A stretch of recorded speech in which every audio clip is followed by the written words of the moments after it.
to Joy Asonye Live this beautiful evening here on KAFTAN television.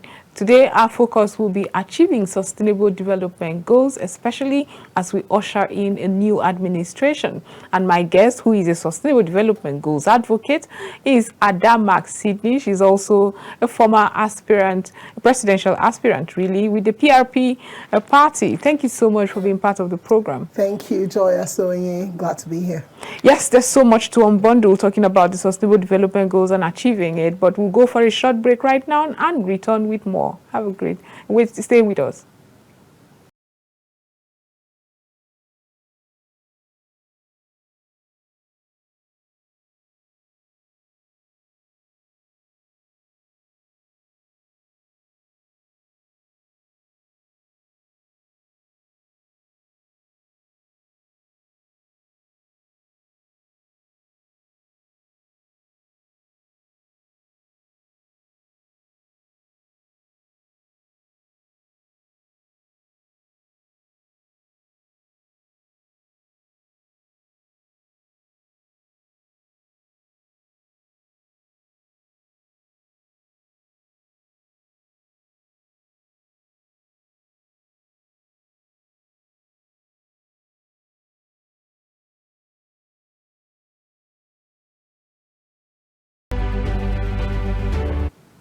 Welcome back from that short break. Now, like I said earlier, we have Adamak Sydney, a sustainable development goals advocate and the former presidential aspirant with the PRP.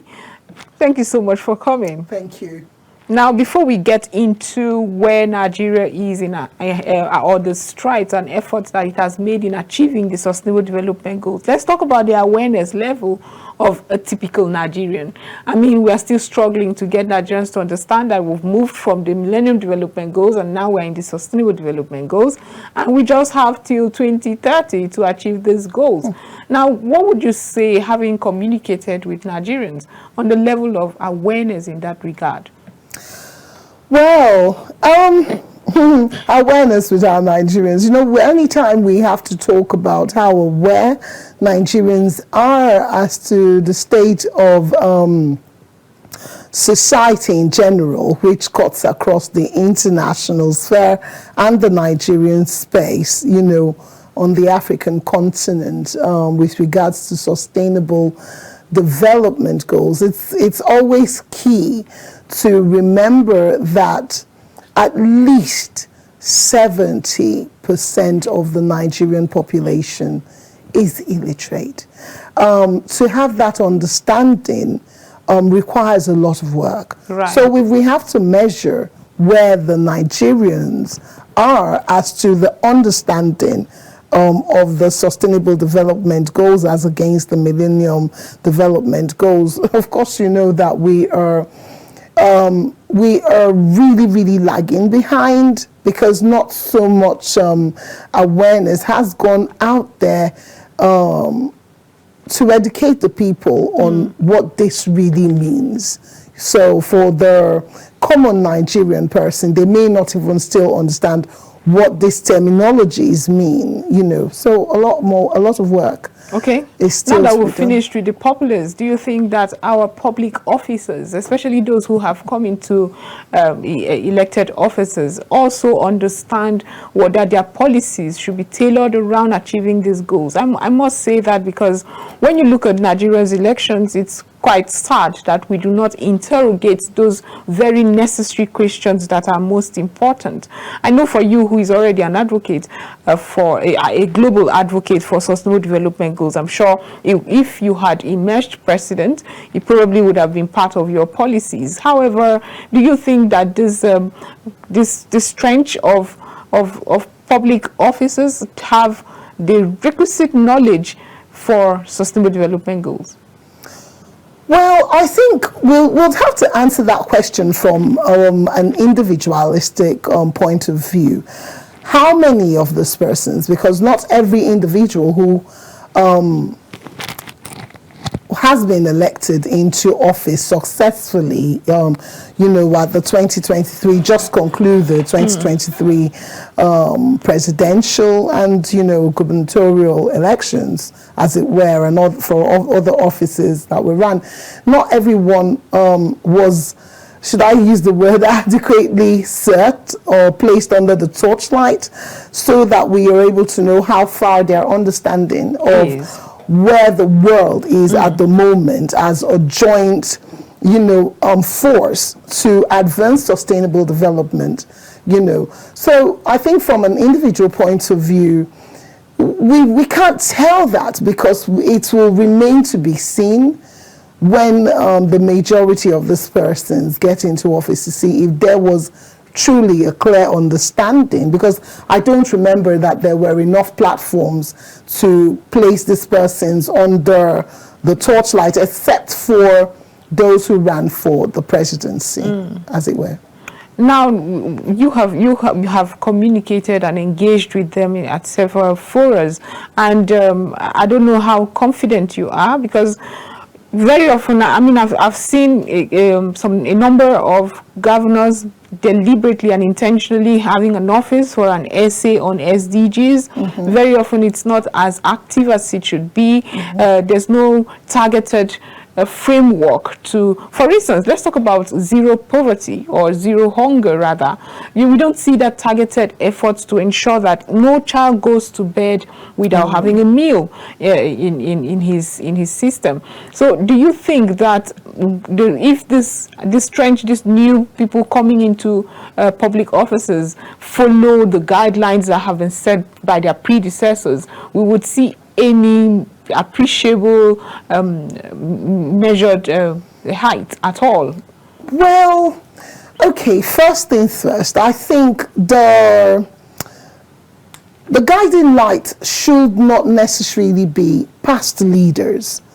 The world has set a tone, the United Nations has set a tone for all countries, you know, under its alliance to follow, to pursue the Sustainable Development Goals. The focus of incoming leaders should be on, you know, not solely following the precedence of their past leaders who were in the same position as they are entering, but rather looking at the template of what the country needs at the moment, where the country should go, you know, what the direction should be. Right. Where are we economically? You know, where are we? That should be the first question, not I want to match whatever, you know, the mandate of my predecessor was, but rather, what's the need of society? What's the requirement of my office? What's my duty to the people? That should be a better direction, rather than them, you know, trying to play the catch-up game to past leaders. Because in that serving, you may never be able to effectively serve, you know, the public space, which is the general populace. You may never be able to attend to the immediate needs of both the citizens and the environment that we find ourselves in, especially with regards to all the Sustainable Development Goals. Now we've seen humanitarian activities, especially in Nigeria. It's a thriving sector, the humanitarian space, where we see several organizations having their interventions to help in one sector or the other, seeing deficits in society. However, do you think it's a proper targeted framework? Because it's just that we often see people wake up one morning and say, you know what, I like to help, and they just get in there and help. We'll get to the data of these helps that often come. However, do you think it's targeted enough? And are we holding governments accountable? I mean, if you do not have water, for instance, and ironically, today is World Water Day, and I saw the staggering amounts. 29 million children in Nigeria at the moment do not have hygienic water to just drink. And when you hear those staggering reports, and you know that there are goals that should guide our policies, so that Nigeria, nationally or globally rather, then nobody really suffers. Do you think we're targeted enough in our interventions?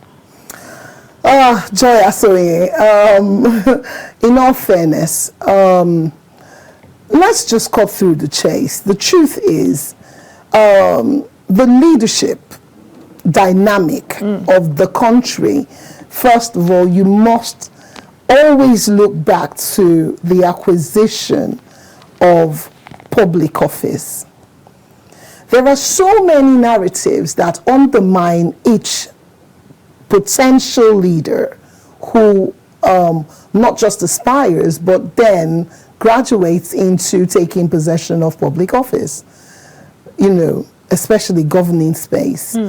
What mars these indices that mar that office, in most cases does not allow what you are asking, the targeted force, to thrive if you are playing up to loyalties rather than playing up to development.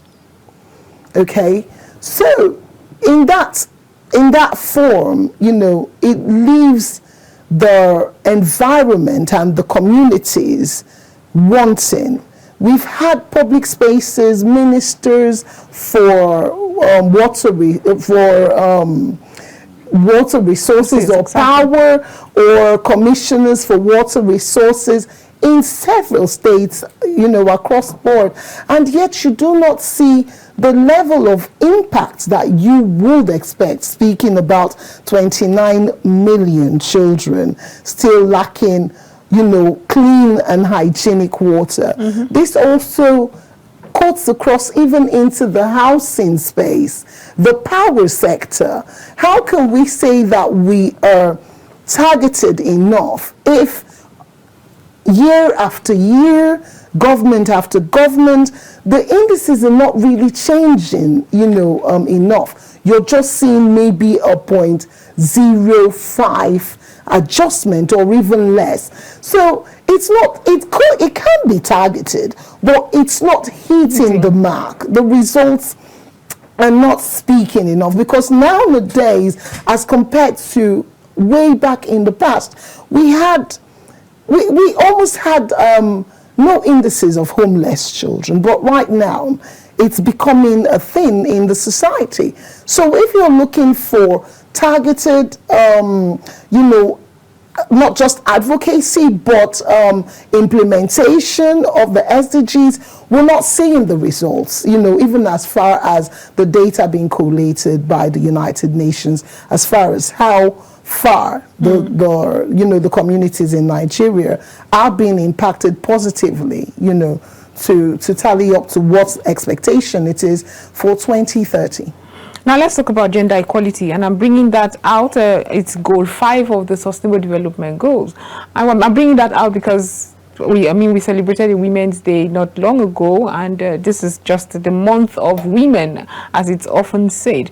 Where do you think Nigeria is when it comes to proper female representation in Nigerian political space? Okay, in the words of Antonio Guterres, who says, the United States Nations Secretary, says that it's going to take not just Nigerians, but the world, about 300 years to, move at par. Yeah, to move ahead from where we are now, as far as gender equality and gender advancement, will be. For Nigeria, we're trailing poorly behind. We have remarkable efforts going into that space, the advocacy for gender equality. Right. Remarkable efforts. But like we always say, it's not good enough if the results don't tally up. So there is a lot of margin for growth as far as the Nigerian space is concerned. I'm curious, when you say it's not good enough for the results to tally up, I would like to ask, what do you think is setting the Nigerian women back? We saw several political parties even give concessions. There were some who gave the the nomination forms free for women and all of that. Call it lip service and call it whatever you want, but there was that sort of seemingly efforts to see more women participate. But we don't even, at this point, we can't even brag to have a female governor in Nigeria. Our president is male once again. So what would you say is indeed setting women back? Joy Asonye, when you talk about gender equality in Nigeria, first things first, you have to start from the home dynamic. Sometimes I pity the way we are in our society. We always want to jump, we want to treat the family base as though it is not relevant to the eventual political space and everything that has to do with leadership, all right? But what I can tell you is this. If you talk about if you're asking what's setting the female gender back, one of the things we must understand is that the background and the orientation of women in the society in general, irrespective of the small ratio of successful women, or perceived successful women who we have in Nigeria, we must look at the background that we come from, the family base, the society that we live in. There are many mitigating factors that, even with the concessions that you say the parties had, there's not been, it's like a lot of factors, I have to say. One of them is the psychological backlash, the psychological state of the female gender in the society. What's been the backlog? What's the base of each individual? We do not have a society that acts literally to the understanding that the education of the girl child and the psychological strength of the girl child is, how do I say it, is going to be a contributing factor to a more progressive, and productive economy. So in that space, when you have certain women who are opportune to even thrive into the political space to attempt to run, there are still factors such as intimidation, financial wear and tear, lack of support, technically, if you may. And also, when we talk about these things, Joy, we take them very lightly, but I assure you, lack of support doesn't just come from solely the government, but also even in the family space. Okay, I would need you to tell us more about what you mean by lack of support in the family space, especially because very often we feel like when we hear about women in political positions and we take it back to fundamental factors like you mentioned earlier, we tend to talk about support, and we've seen women thrive in spite of all the challenges that they face. When you say lack of support and it's stemming from the families, would you say Nigeria is still in that place where women so far support, do not have the support base when they have to thrive in careers? Of course, we always like to tag along in the more polished society's light, But one of the things I would encourage our society to do is be raw with your problems. You can't dust the problems under the carpet and show us the few glossy pictures. Because if we're not talking about the situation on ground, the concerns and the challenges, then you would never be able to appropriately,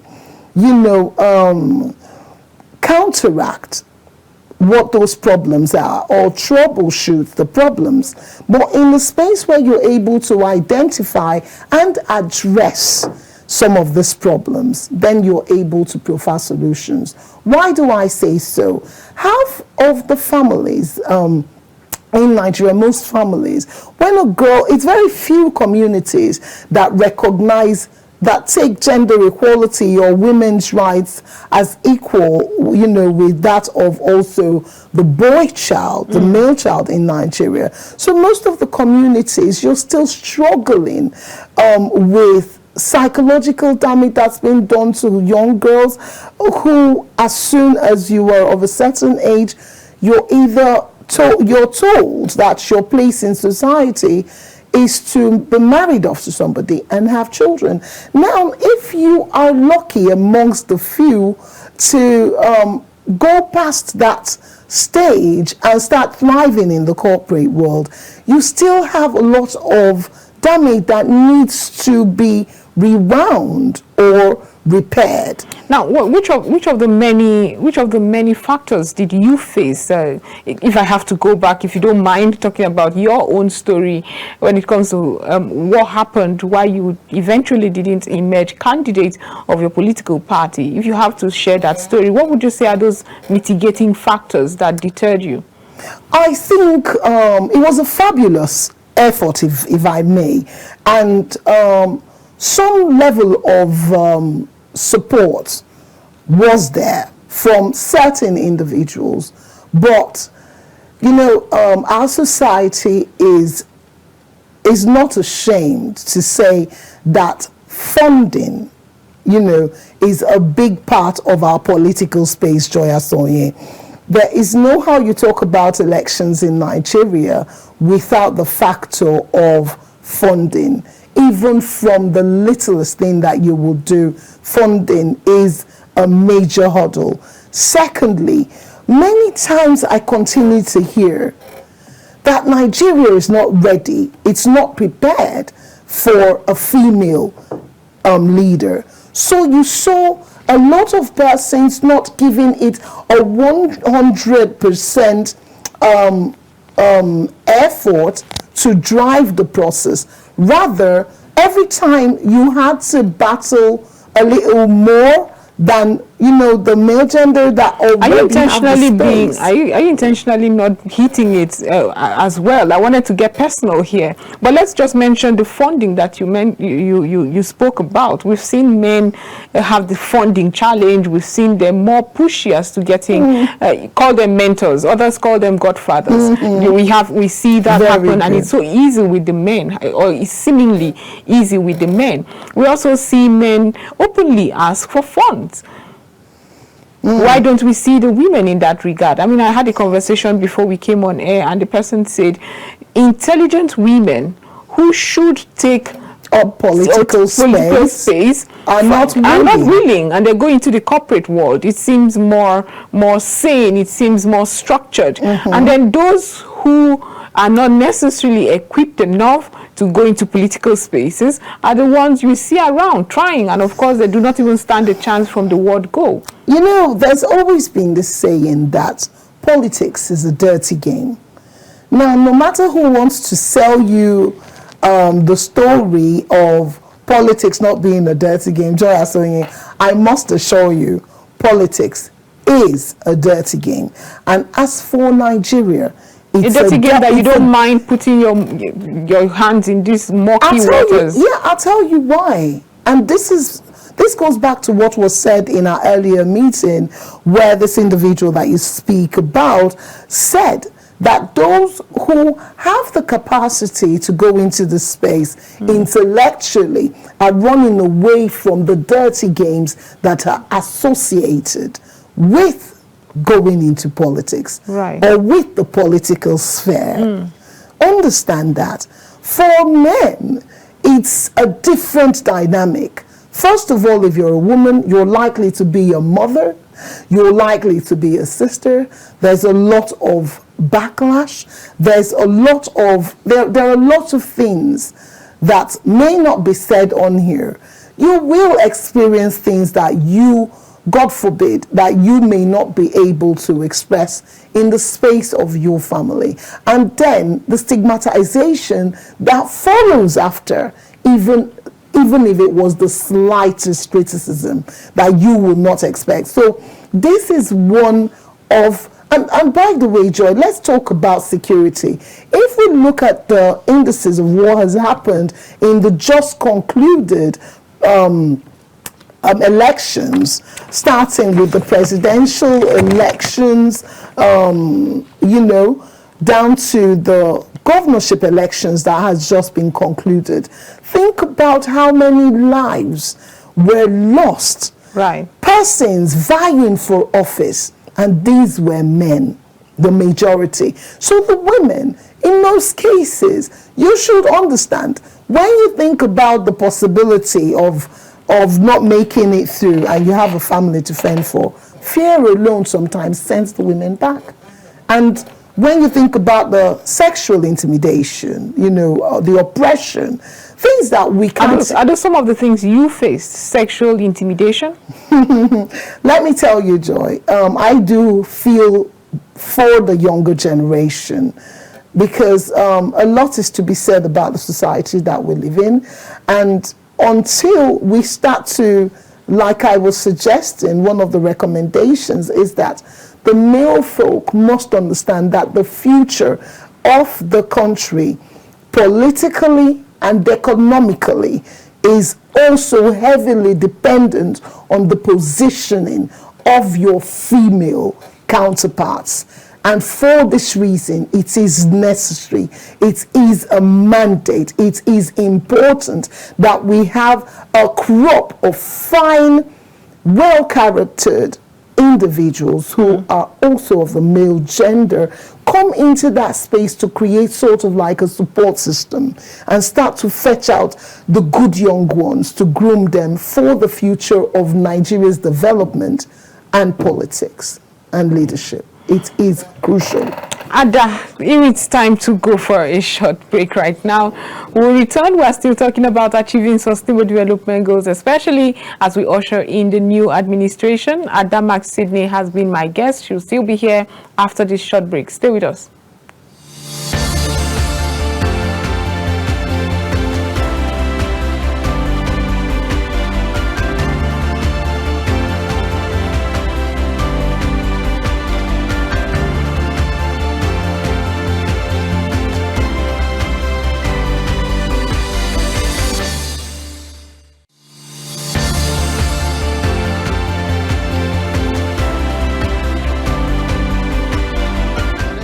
BCFR, the Black comedian of the Federal Republic. I tell you, when it comes to the best of entertainment, the best of news, the best of information, something that is educative, you're right here at the best place to see that. It's KAFTAN TV. You know what? Increase the volume. Keep watching. Don't touch the dial, okay? It's your girl Nkechi Blessing Sunday. I want you all to keep watching KAFTAN TV. Please keep watching KAFTAN TV. It is the best civil station in the country. They're doing an amazing job. Please do not touch the dial. Keep watching. Thank you. My name is Sheilo BCFR, the Black comedian of the Federal Republic. I tell you, when it comes to the best of entertainment, the best of news, the best of information, something that is educative, you're right here at the best place to see that. It's KAFTAN TV. You know what? Increase the volume. Keep watching. Don't touch the dial, okay? It's your girl Nkechi Blessing Sunday. I want you all to keep watching KAFTAN TV. Please keep watching KAFTAN TV. It is the best civil station in the country. They're doing an amazing job. Please do not touch the dial. Keep watching. Thank you. My name is Sheilo BCFR, the Black comedian.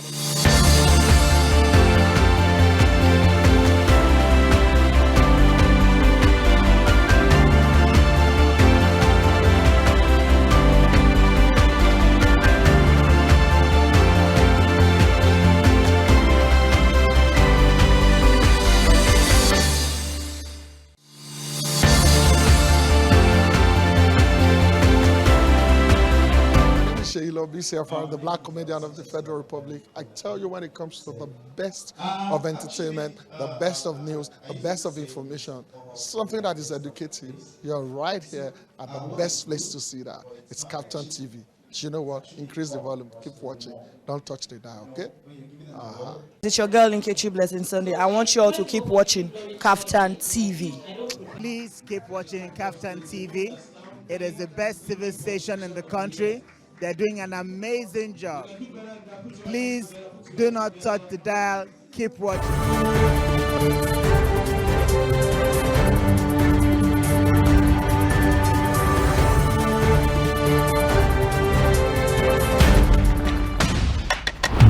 wrapping up the day, unwind with the reminiscence of the day's news from home and abroad with KAFTAN TV 7 p.m. News. Good to have you join us on KAFTAN News at 7. Nigerians are living in 5%. Our young people, we broadcast the Harmony Symphony. It's good to have you join us on KAFTAN TV News at 7. We found that the 10 naira card is not actually sufficient. National, foreign news headlines. Get balanced, accurate facts on the latest news in business, politics, entertainment, sports, and more. Live from our studios. Many thanks for watching. Join us again at 9 KAFTAN TV News. In a world where information is vital to every individual, a platform where technology is a medium to pass information, you can always catch up on all information written in the newspapers, even without having one. Join us on The Press. Speaking live from the Abuja studios. On The Punch for this morning, the Blueprint newspaper, Nigerian Tribune this morning. As we give you information and opinions about current events and topical issues on politics, business, sports, entertainment, weather forecasts, and lots more.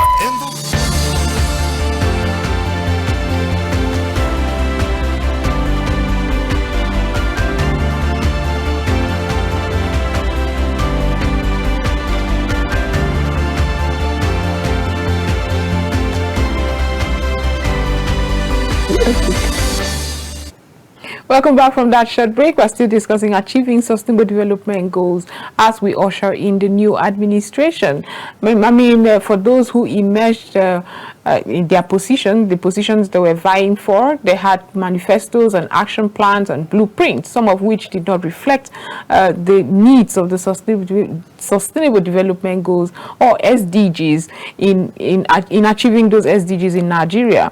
And I will be asking Adam, my guest, Adam Sydney, a sustainable development goals advocate and a former presidential aspirant to the PRP party. I will be asking you what policies you would like to see moving forward to ensure that we do achieve this. I mean, we have established here the many lapses from advocacy to awareness level and ability of the masses to hold government accountable. But what intentional policies would you like to see moving forward? Okay, so let's start from somewhere. Each sector has a different dynamic that should work for it. As far as the SDGs go, I would want to see policies that are more citizen-oriented. How do I mean by this? Any policy that allows citizens' participation in its propagation, that should be the right phrase right now, is one that I would like to see. I think most of the policies that come up are just sat in, they are cooked up by just a few persons. They're not tossed around in society to know, does this accommodate the needs of the people? It's just like, here, there's a policy, handle it. Whether the bill is proper, whether it it gives room for the sort of community growth that you would want to see. We want to see policies that are more flexible, and that allow the citizens to be able to be expressive and have easier access to resources and the resource persons in the society. Let's start from that. Okay. Now, having talked about the policies, if it goes west, hypothetically speaking, we have administration from every level, really. If it goes west and we don't see that, do you think the Nigerian populace are educated enough or aware enough to hold government accountable. I mean, you must appreciate the wave of this awakening we saw among young people in political participation and engagement and activities, really. But do we know how far we can go with the office of the citizen to say, you know what, we thought you could deliver us this mandate, but you are not doing that, and so we can recall you? Well, you know, as far as the Constitution is concerned, there's almost too little power given to the citizens for them to push for a recall. The recall is usually only allowed, you know, to be carried out by those at the helm of affairs, either the president's office or the Senate, you know, trying to move a motion, but not the citizens. You know, the most the citizens have power to do most times is protest and carry placards. Sadly so, there is no real power given to the citizens to either suggest or participate in policy creation. Do you understand what I mean, Joy Asonye? There's no real power given to the citizens. What you are, it is office of the citizen, and I think the biggest responsibility we've been given as far as being citizens in Nigeria would only be to pay tax, and we don't see where the Constitution has given enough ground to citizens to say that they have the power to recall. Because, you know, Joy, when you were asking about what sort of policies I would like to see, remember what we said earlier. If a sitting, as it were at the moment, there is what we call the immunity clause. And if you look at that, that still takes power away from the citizens more than it is empowering the citizens, because that allows the same persons you're asking me if they have the power to recall to walk immune to the law until they are out of office. So how can you exercise the power to recall if that is incumbent? Right. So where would you say, what would you say the citizens can do in cases where, for instance, we see most citizens aware and advocates of the SDGs and seeing that we are not following this? What more would you suggest you see from citizens? Because you can't ignore completely the power of the office of the citizen, really. So in your words, what would be what the citizens should start looking at now, so that we have this momentum of young people who are holding government accountable, who are getting what they deserve, the social contract that was signed verbally, so to speak, with the leaders? How do you ensure that young people, Nigerians, get what they deserve? I think we can start from the point of view where public office holders, you know, the senators, the House of Rep members, legislators, the president, there has to be more interface, more interaction with the citizens, especially the youths, especially the women, and especially the older generation. Every single cadre, every group should be able to interface and interact with their leaders who they have chosen. Because if, and this is one of the things, Joy, just to digress a little, this is one of the things that always gives concern. If the people voted you, remember, you are subject to the subjects who you lead. Has that been the case in Nigeria? We've seen governors, for instance, we've seen local government chairmen become mini gods in whatever cadre or political strata they hold, and very often assessing them. I'm saying this being a journalist. I mean, you are a House of Representative, or you are a senator, or you are a governor, to even get to speak with the media, to tell Nigerians what you're doing with your office, to answer questions that are burning in the hearts of Nigerians, and with with reckless abandon. You see them refuse to speak with the media. You know, just that do as they wish. characteristic, Yes. that characteristic, or those characteristics are... But before you respond, I just want to ask if we should just only wait for 4 years. No. I think, you know, there is a space. There's always, what we always call it like a loophole. There are loopholes, you know, in the polity. There are openings as well and opportunities. We can write as citizens. You can write to your leaders. If those who are you know, at the cadre that you want to speak to are not accessible, we have essays, we have commissioners, we have other offices. You can start by writing. If that's not working, we start to look for the lesser officers in those offices.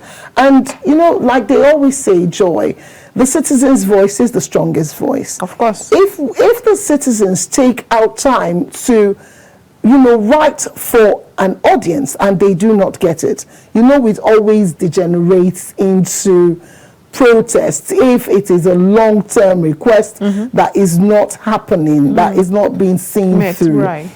You know, and it is sad, but what can you do? You can propose bills through your House of Assembly members. Those are the ones you can meet. Those are the ones that I was talking to somebody the other day who said constitutionally, House of Representatives, all these political public office holders should have constituency offices where people can easily engage with them, serve as a liaison, and where you could also offer and proffer solutions to how your community can better serve you, or how your leaders can better serve the community rather. But do we have that? We do not. And very often when they call out for town hall meetings, it's often because they want to ask you for your vote. So do we have this engagement? You're talking about it so easily. You can send petitions, you can write proposals for all of this. But how accessible are these people? And how can we change it? How can we change it, Joy? Okay, let's talk about the elections that have just been concluded. Right. You know, we are reminded that if votes buy-in is not a thing in our society, which it is. We saw what happened past this just concluded election. That's the reason why I started. That's the reason why I started from there. How can we change it? When vote buying stops being a thing in our society, when our society starts to understand that politics, leadership positions should not be about who has the money, but who is committed to pushing a mandate for the development of the people and the community, the society, the environment, the economy. Until we start to have that, change will be far from us. But when we are committed to finding individuals, be it that Ada does not have a penny or a dime, but you're able to identify that if this individual is given an opportunity to lead in a certain space to develop the community, they will be committed. Right. You can hold them accountable. How have you spent our public funds?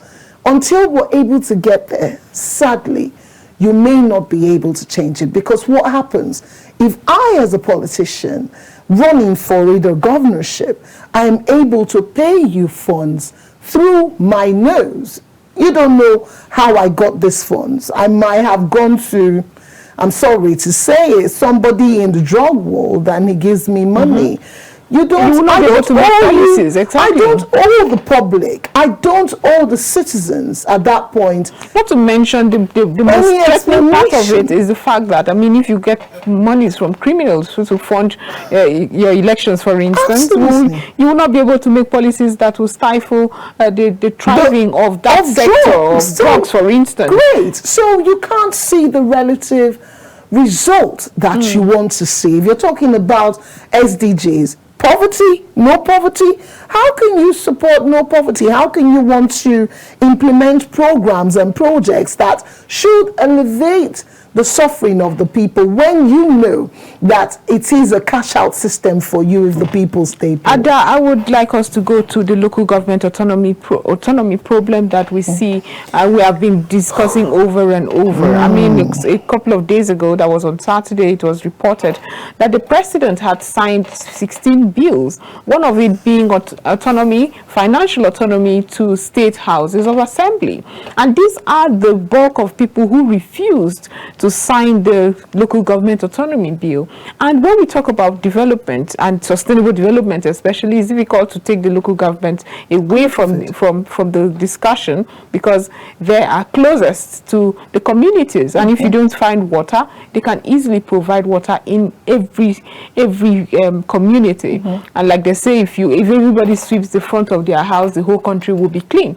So if everybody in all local government are taking this seriously enough, and okay, you know water, you bring clean water for the community, and you do what you can to encourage people in your community to go to school, children to go to school. You make it how would I put it now? You make it something that we want to participate in. You tell them the beauty in education and all of that. If everybody does that in the local government level, we would see a change across. But we are still discussing local government autonomy in Nigeria. Do you think the next administration would achieve that autonomy we keep discussing over and over? I think, Joy, when you talk about autonomy for the local government, I have to be very honest. I am of a diverse opinion, right? It's very important where you have the local government leadership, right, having autonomy. Very important. Right. So where do you differ? No. However, right, it is a touchy-feely subject. Why? Because the governors would for once be accountable for what they dish out to the local government. Have you spoken to any local government chairman? It is sad. You know, when they tell you stories like the governor just decide what to give us at any month he picks. Which to me is wrong. So this is where my opinion differs a little. There is a need for that autonomy, but not autonomy to where you are not accounting. Right. Do you understand? Where there is no supervision. For the governors, it should be a supervisory and advisory role, not a commandeering role as to micromanaging the resources and stifling the growth of the communities.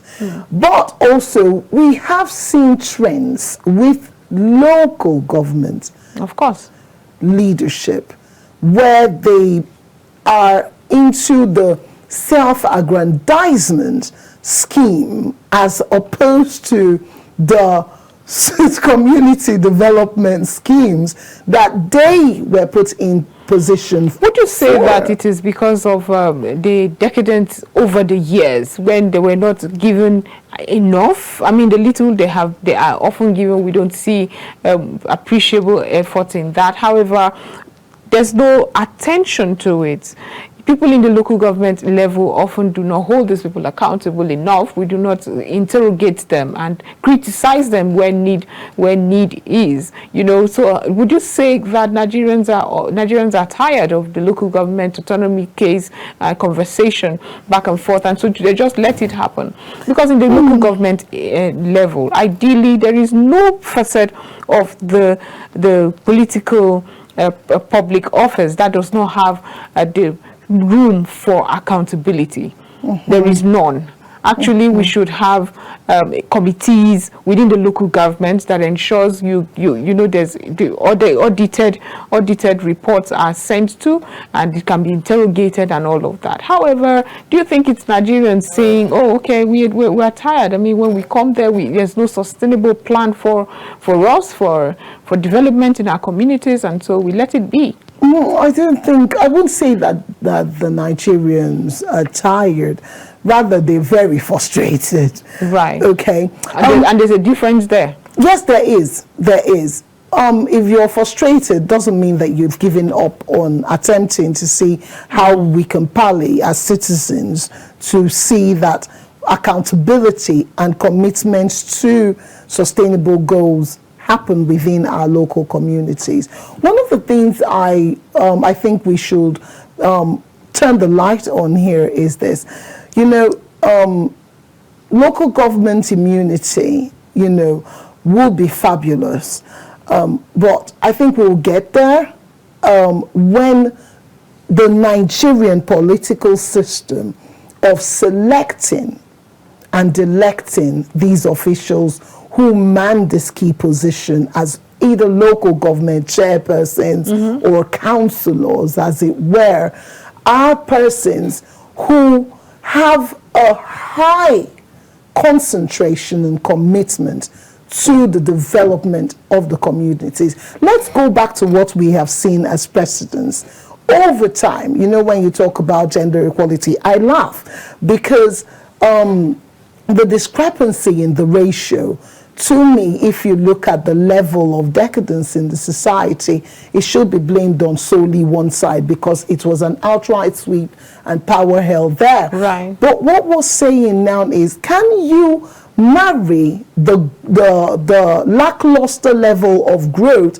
in the communities at the grassroots level to the volumes of funds, Nigerian taxpayers' revenue, government, treasury that has been poured and churned out into the hands of these leaders, be it the governors, be it the House of Assembly leaders that you're talking about, be it the local government. Because if we still if we call for an audit here, it will shock you that the low level of development is not equitable to the high levels of funds that have gone out. So we need to get leadership selection and election right to make that work. Okay, so what do we do about the fact that there's autonomy for state houses of assembly members and not for the local government? What do you suggest the new administration should look into quickly, just so that we see developments trickle down to the local government level? Committees need to be created. Committees and boards of a cross-section of individuals from each locality. More committees? Nigeria seems to have several committees already. No, what I'm suggesting is a cross-section that is equal. There's no constitution, no part of the constitution that limits, the equity in the board selection. Why do I say so? Let's talk about an American jury, the way it is. Right. You get people from a cross-section of society. Right, exactly. Why? Because the market women are represented, affected. right? The boss people, the schools, the public schools. We need the teachers, the pensioners. Exactly. Religious leaders. That's how a proper board should be constituted, not by godfatherism or just by the sheets of paper. We need to get real people who these persons will be answering to, because whether you like it or not, these boards can be directly reporting either to the governor, copying the presidency, or the ministers. There is a system that needs to be introduced into Nigeria that can make things work. But if we continue to use old prototypes, it no go work. Right, it no go work. But before I let you go, let's talk about the power of the media in achieving sustainable development goals. What would you like to see in the media that will accelerate and amplify the need to achieve sustainable development goals so that we see the Nigeria of our dream? I think the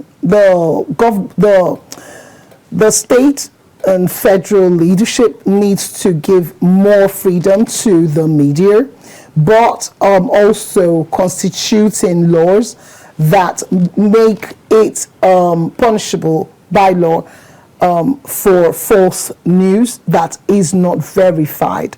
That's one. Secondly, the media need to also be empowered. As much as the teachers suffer, so also do the journalists. Now, if I pay you to give a specified news frame concerning my institution to make it look pretty, and nobody is checking, you know, you're biased already in your report. So the media space also, the journalists, they also need support so that we can get them to give us credible news. Right.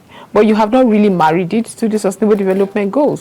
What would you like to see in terms of reportage? Because, like you just mentioned, when you look at the media in Nigeria, the who dictates the tone often precisely what I said. If yes, I am exactly. paying you, who dictates the tone? Who pays the piper often dictates if I'm the paying tone. you, you only exactly. tell them what I want you to hear. And when you talk about the problems that, for instance, underserved communities are facing, there's nobody that's going to pay that piper in that sector. So what would you like to see more intentionally in that regard?